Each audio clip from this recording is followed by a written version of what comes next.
वज़ीर आज़म शहबाज शरीफ 2 रोज़ा सरकारी दौरे पर बेलारूस पहुंच गए। मिन्स्क के हवाई अड्डे पर बेलारूस के वज़ीर आज़म अलेक्जेंडर तुर्चन ने पुरतपाक इस्तकबाल किया। तिजारत, मईशत, सनत, तालीम और दीगर शोबों में ताउन के फ़रोग़ पर बात होगी। दोनों ममालिक के दरमियान कई मुआहिदों पर दस्तखत भी होंगे।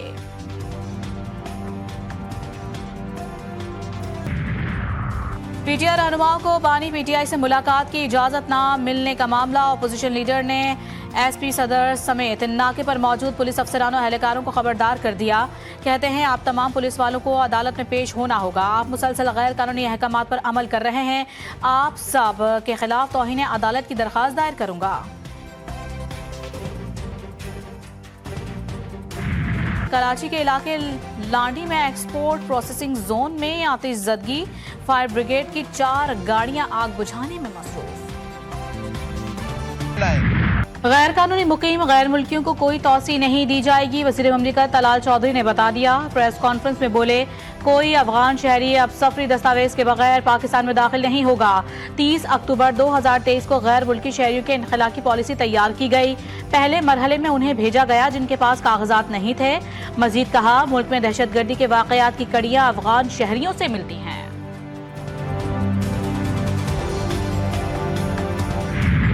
साहब ने जो पीपल्स पार्टी सिंध के लिए अल्फाज इस्तेमाल किया कि पीपल्स पार्टी सिंध के लिए नासूर है, मैं उसको ये जवाब देना चाहता हूँ, अख्तर मेंगल साहब बलूचिस्तान के लिए, बलोच कौम के लिए नासूर हैं। वो दहशतगर्दों का एक सरगना है और आलमी कुव्वतों का एजेंट और साम्राज्य कुव्वतों के इशारे पे इस सूबे के तबाह बर्बाद कर। अख्तर मेंगल जबान काबू में रखें वरना ईंट का जवाब पत्थर से देंगे। पीपल्स पार्टी अख्तर मेंगल के बयान की मजम्मत करती है। पर्दा उठा दिया तो अख्तर मेंगल मुंह दिखाने काबिल नहीं रहेंगे। वो कौम के दुश्मन हैं। बलूचिस्तान के वजीर काकड़ और सादिक उमरानी की प्रेस कॉन्फ्रेंस, कहा कि हमने अख्तर मेंगल को बहुत ज्यादा इज्जत दी, उनके पास गए। ये लोग मुल्क से बाहर जाकर पाकिस्तान का तशख्खुस खराब करते हैं।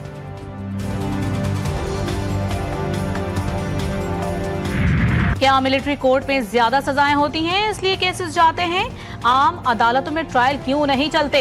मिलिट्री ट्रायल के लिए आजादाना फोरम क्यों नहीं है? जस्टिस जमाल खान मंदुखेल के सुप्रीम कोर्ट में सिविलियन ट्रायल कोर्ट केस की समाअत के दौरान सवालात। जस्टिस नईम अख्तर ने रिमार्क्स दिए कि कंटोनमेंट में शॉपिंग मॉल्स बन गए। किसी दिन मुझे अंदर जाने की इजाजत ना मिले तो मैं जबरदस्ती दाखिल हूँ तो क्या मेरा भी ट्रायल होगा?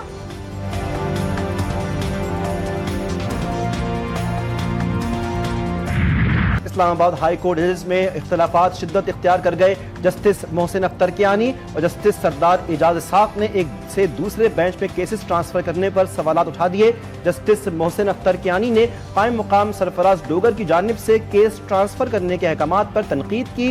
रिमार्क्स दिए कि कायम मुकाम चीफ जस्टिस इंतजामी साइड पर कोई ऐसा ऑर्डर नहीं कर सकते।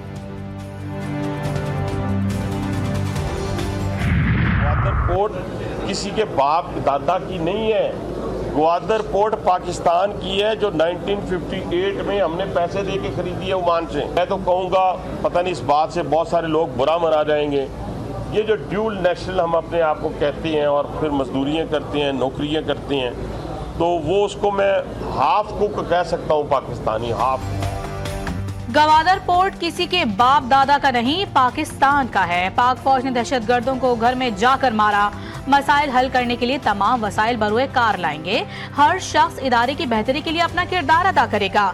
वजीर रेलवे हनीफ अब्बासी कहते हैं कि खुद एहतसाबी का अमल जरूरी है। पाकिस्तान दुनिया में कभी इतना आइसोलेट नहीं था जितना आज पाकिस्तान आइसोलेट है इस दौरे हुकूमत में। 3 साल में 4 प्रोग्राम लिए। पहला प्रोग्राम जो हमारा था, फिर उसके बाद 9 माह का प्रोग्राम लिया, फिर ये जो अभी जो चल रहा है वो, जिसके रिव्यूज, और अब हाथों हाथ नया क्लाइमेट रेजिलियंस। तहरीक इंसाफ को ताने देने वालों ने IMF से 3 साल में 4 मुआहदे किए। पीटीआई रहनुमा शेख वकास अकरम की प्रेस कॉन्फ्रेंस, हुकूमत पर कड़ी तनकीद। बोले, हमें बार बार बारूदी सुरंगों के ताने दे रहे थे, 8 फरवरी के बाद ही बारूदी सुरंगें बिछाई होंगी। मुजम्मिल असलम ने कहा, जेब में पैसे हों तो महंगी चीज भी सस्ती लगती है। गुज़श्ता 2 सालों में हर चीज की कीमत बढ़ी। ज़राअत में मनफी ग्रोथ हुई जिसकी वजह से मुल्क में महंगाई हुई।